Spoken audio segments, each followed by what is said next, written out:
कसा चालू आहे तुझा बिझनेस? हो, चांगला चाललाय. आतापर्यंत तर प्रोजेक्ट कम्प्लिशनवर असेल ना? नाही, अजून थोडा वेळ लागेल. या चांदो मामाच्या ज्या गोष्टी आहेत ना, त्या जाऊन ख्वाहिशला सांग. माझा विश्वास नाहीये यांवर. एकदा ऐकून तरी घ्या. त्याला काय सांगायचंय, नंतर निर्णय करा. निर्णय तर झाला आहे उमा. आता याचा आणि आपला काही संबंध नाही. एक गोष्ट तर नक्की सांगतो मी, जेव्हा कोणी आपलं दूर जातं ना, तेव्हा त्याच्या सवयी नेहमी आपल्याला आठवत असतात. तो असता तर आज असा जेवला असता, तो असता तर असा चहा प्यायला असता. एक किरण रोशनीची.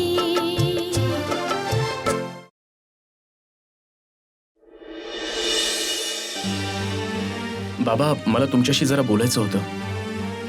आता बोलायला काही शिल्लकच नाही राहिले. सगळं काही संपलंय. आई, तुम्ही समजावा ना बाबांना. कमीत कमी माझं थोडं ऐकून तरी घ्या. बाबा ऐकून घ्या. कुणास ठाऊक तुम्हाला यांची गोष्ट आवडेल. जर हे बिझनेसमन नसते ना, तर खूप मोठे कथालेखक असते.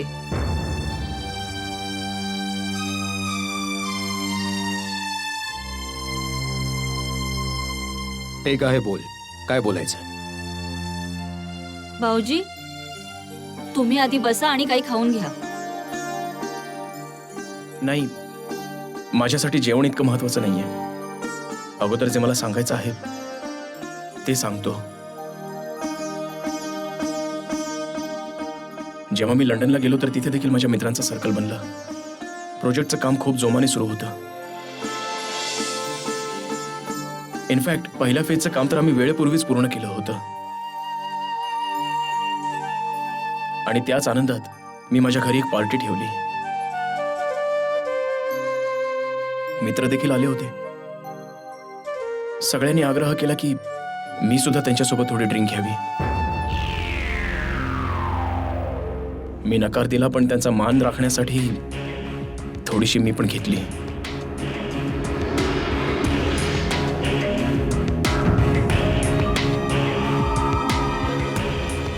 आता तशी सवय नव्हती म्हणून 2 पेगमध्येच माझं डोकं गरगरायला लागलं. आणि त्याच अवस्थेत माझा एक मित्र चार्ल्स, त्याने मला सांगितलं की तो काही दिवसांसाठी बाहेर जात आहे आणि तो त्याची एक मौल्यवान वस्तू माझ्याकडे ठेवू इच्छित होता. मी देखील हो म्हटलं. त्याने मला एक पॅकेट दिलं. ते मी उघडून देखील पाहिलं नाही. मी त्या अवस्थेमध्ये नव्हतो देखील. पार्टी संपली. सगळेजण आपापल्या घरी निघून गेले. तेवढ्यात पोलीस आले घरी. त्यांनी घराची झडती घेतली आणि त्यांना ते पॅकेट मिळालं, ज्यात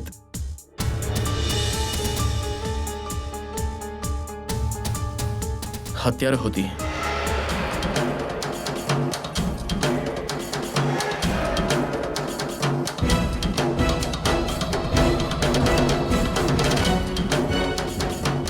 त्यांनी मला आतंकवादी समजून पकडलं.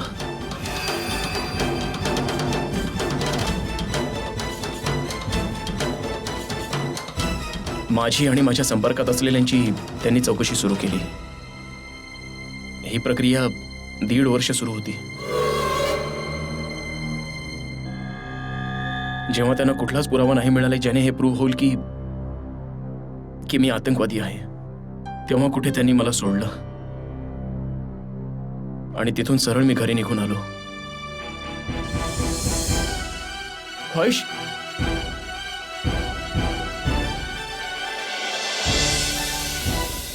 वचने होती आयुष्यभराच्या सोबतीची.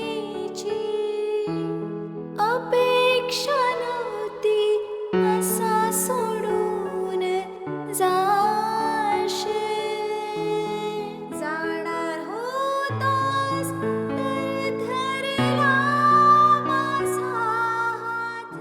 काय झालं ख्वाहिश? तू तिथून अशी निघून का आलीस? मग कसं यायचं होतं? तुला अजूनही हेच वाटतंय का की मी जे काही सांगितलं ते खोटं आहे, काल्पनिक आहे सगळं? ध्रुव, मी तुला चांगल्या प्रकारे ओळखते आणि तुझ्या सवयींना सुद्धा. ह्या अलीकडच्या 2.5 वर्षात तू मला 250 गोष्टी ऐकवल्यास, सगळ्या खोट्या. ख्वाहिश, माझ्यावर विश्वास ठेव प्लीज. ध्रुव, हीच तर गंमत आहे विश्वासाची. जो का एकदा तुटला ना, पुन्हा नाही जुळत.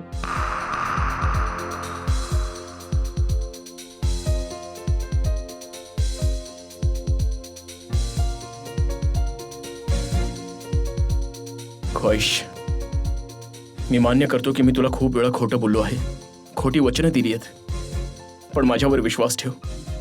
यावेळी मी जे काही सांगत आहे त्याचं एक एक वाक्य खरं आहे. कशावरून? काय गॅरंटी आहे? गॅरंटी तर कसलीच नाहीये, पण माणूस खरं बोलत आहे की खोटं हे त्याच्या चेहऱ्यावरून कळतच. ध्रुव, याबद्दल तू बोलूच नकोस. तू ऍक्टिंग खूपच कमालीची करतोस आणि तुझ्या या कलेचं प्रदर्शन तू यापूर्वी देखील बऱ्याच वेळेस केलेस. म्हणजे तुला मी जे काही सांगितलं, माझे हे अश्रू सगळं खोटं वाटतंय? तू तर आत्ता रडतोयस ध्रुव.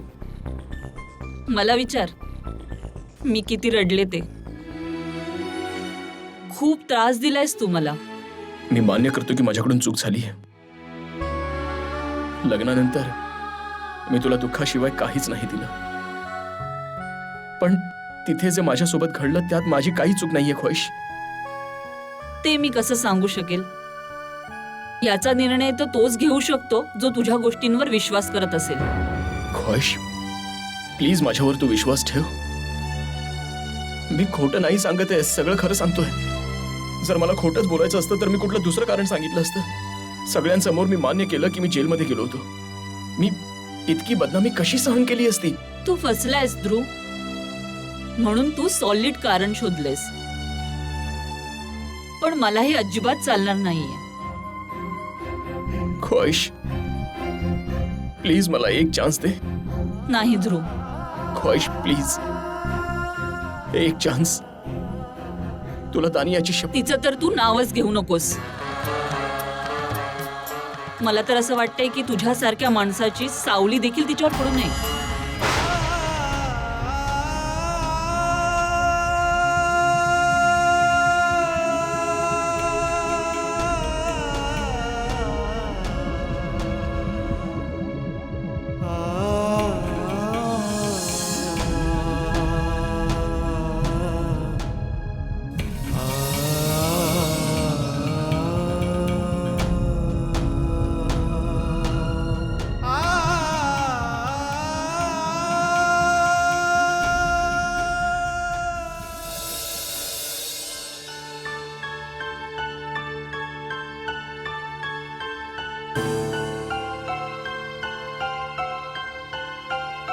अहो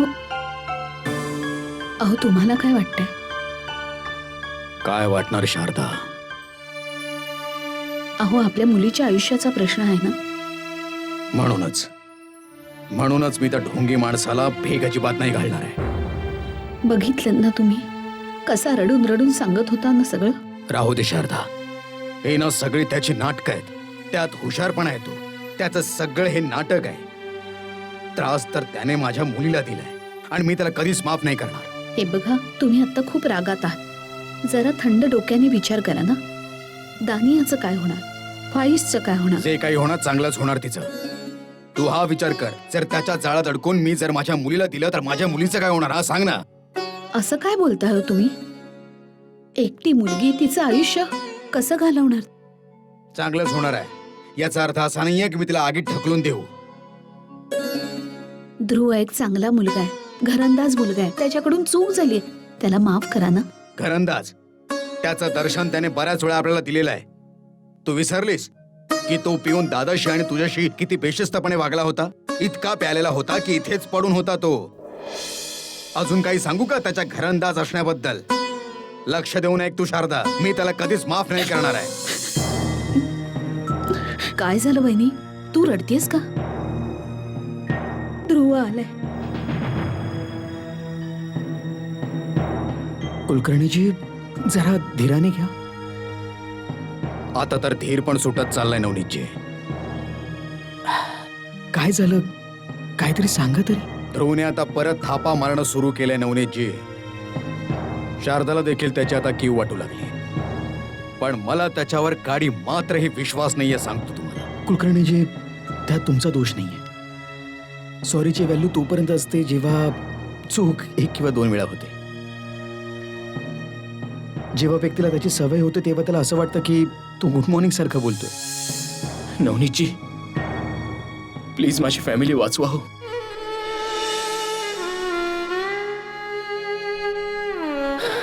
हे बघ ध्रुव, मी यात काहीच नाही करू शकत.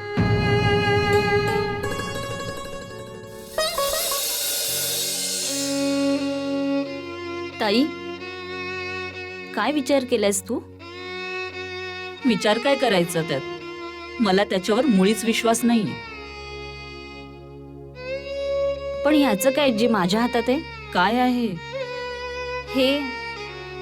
जे लोक UK मध्ये टेररिस्ट मानले जातात किंवा मग एखाद्या आतंकवादी कृत्यात सामील असतात, त्यांच्यासोबत कसा व्यवहार केला जातो, कशी वागणूक दिली जाते, ही त्यांच्या रूलची लिस्ट आहे. ही लिस्ट तर त्यांनी पाहावी ज्यांना त्यांच्या गोष्टीवर विश्वास आहे. जेव्हा तुझी पत्नी, तुझ्या घरातले तुझ्यावर विश्वास नाही दाखवत आहे, तर मी कसा काय दाखवू? नवनीतजी, कमीत कमी तुम्ही तरी माझ्या बोलण्यावर विश्वास ठेवा. यावेळी मी खरंच सांगतोय. ह्यावेळी तू खरं बोलतोयस. हे बघ ध्रुव, सत्यात ना एक विशिष्ट क्वालिटी असते. त्याला कितीही लपवा, समोर तरी येतच ना. उलट तर तुझ्या गोष्टीवर मला तर अजून एक गोष्ट आठवते, जी एक व्यक्ती नेहमी खोटं बोलत असे. नेहमी ओरडायचा, लांडगा रे आला. सगळेजण त्याच्या मदतीला धावून येत असतात. एक दिवस तिथे खरंच लांडगा येतो.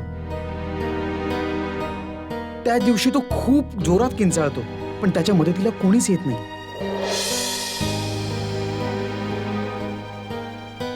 तुझी केस देखील अगदी तशीच आहे. याचा अर्थ तुम्हाला मान्य आहे की यावेळी मी सत्य बोलतोय? हे बघ, मी मानलं किंवा न मानल्याने काहीच फरक पडणार नाहीये. मला तर हे देखील नाही माहित की तू 2 वर्ष गायब कुठे होतास, आमच्याशी कॉन्टॅक्ट का नाही केलास? जेलमध्ये सेलफोन अलाउड नाही करत. जेलमध्ये? म्हणजे तू जेलमध्ये होतास? चुकून काही चोरी वगैरे झाली होती का? लॉयर का नाही केलास? ताई, यात तर स्पष्ट लिहिलंय की अशा व्यक्तींना ना लॉयर लवकर मिळत, ना त्यांची बेल लवकर होत. कितीतरी दिवस तर त्यांना त्यांच्या घरातील लोकांशी पण भेट दिली जात नाही. जेव्हापासून जगात आतंकी हल्ले वाढलेत, तेव्हापासून सुरक्षा देखील वाढली आहे. मला नाही वाटत की हे खोटं बोलत आहेत. तुला हे याकरता असं वाटतंय कारण त्यांच्यासोबत आयुष्य मी जगले, तू नाही. त्यांच्या खोट्या गोष्टी, खोटी वचनं, खोट्या शब्दा सर्व मी भोगले, तू नाही. ताई, मी मानते, पण तरी देखील माहित नाही का, मला असं वाटतंय की ते खरं बोलतायत. ताई, यात स्पष्ट लिहिलंय अशा प्रकरणात पकडलेल्या व्यक्तींना कुणाशीही कॉन्टॅक्ट करू दिला जात नाही.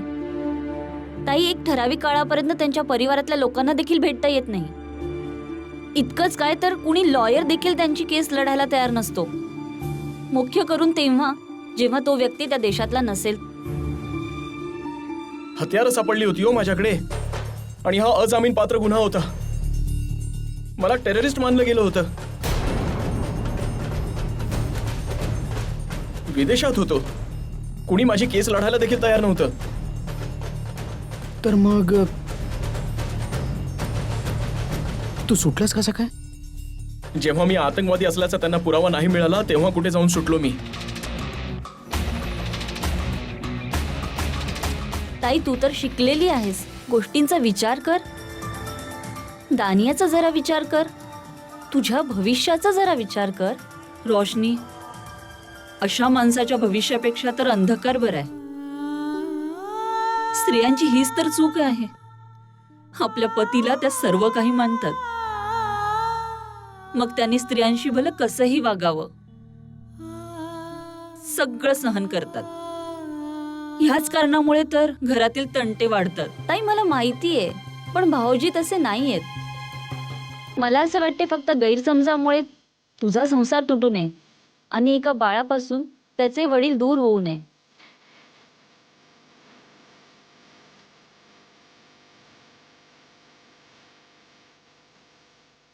ताई मला जे सांगायचं होतं ते मी सांगितलं. बाकी तू माझ्यापेक्षा मोठी आहेस, माझ्यापेक्षा तुला जास्त समज आहे.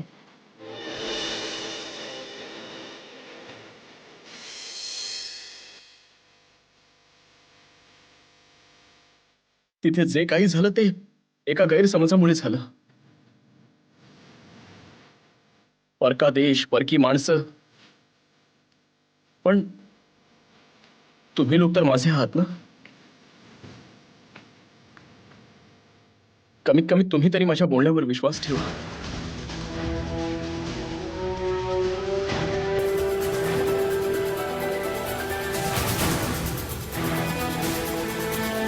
कमीत कमी तुम्ही माझा प्रसंग तरी समजा.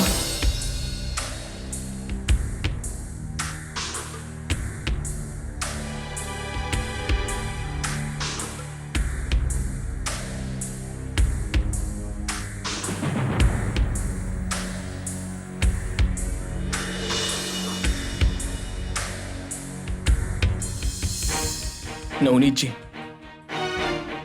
मी तुमच्याकडे शेवटची विनंती करतोय की मला माफ करा.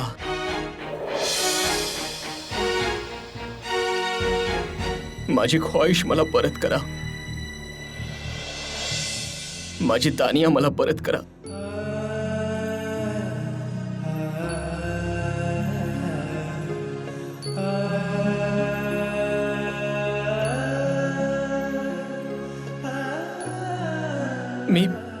मी तुम्हाला गॅरंटी देतो, यापुढे मी कुणालाच तक्रारीची संधी नाही देणार. गॅरंटी? ध्रुव, या गॅरंटीच्या चक्करमध्ये मी बऱ्याच वेळा फसलोय. आठवतंय, लग्नाच्या वेळी देखील मी तुझी गॅरंटी घेतली होती अगदी.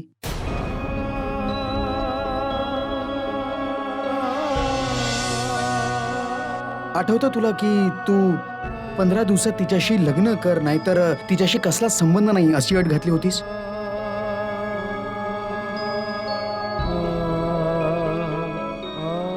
तेव्हा तुझी गॅरंटी मीच घेतली होती. कुणीही तुला संधी देणार नव्हतं तिथे, पण मी दिली होती. आणि आता अजून कितींदा तुला गॅरंटी देऊ?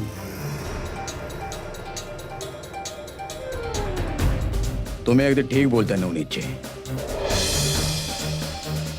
ध्रुव, तुझ्या बोलण्यावर माझा अजिबात विश्वास नाही. जर असताना तर तू त्याचा मान देखील ठेवला असतास. कित्येकदा तू असाच वागलायस रे, आणि आम्ही तुला दरवेळी माफ करत आलो की तू आत्ता तरी सुधारशील म्हणून. पण आता आम्ही ही आशा सोडून दिली. बाबा, मला फक्त एक चान्स द्या.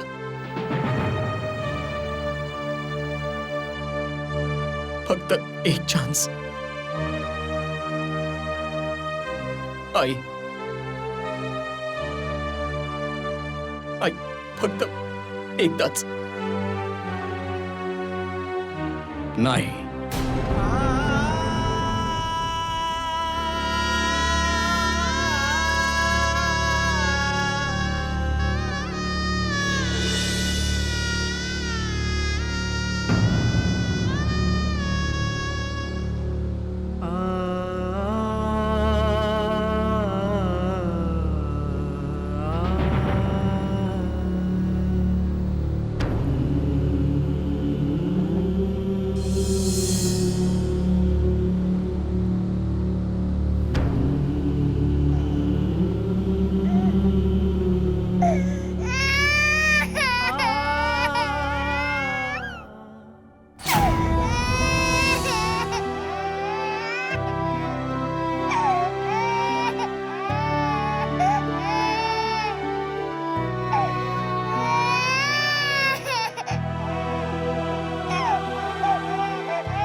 कुलकर्णीची मुलींना तर त्यांच्या घरी हे जावंच लागतं ना. जावं तर लागणारच नवनीतजी, पण अशा पद्धतीने नाही. ताई, तुझा इंटरव्ह्यू कसा होता? रोशनी, हा प्रश्न विचारणारी तू चौथी व्यक्ती आहेस बरं का. पण तुझ्या ताईने अजून त्याचं उत्तर देखील दिलेलं नाहीये. असं काही नाहीये. ताई तर माझ्या येण्याची वाट बघत होती.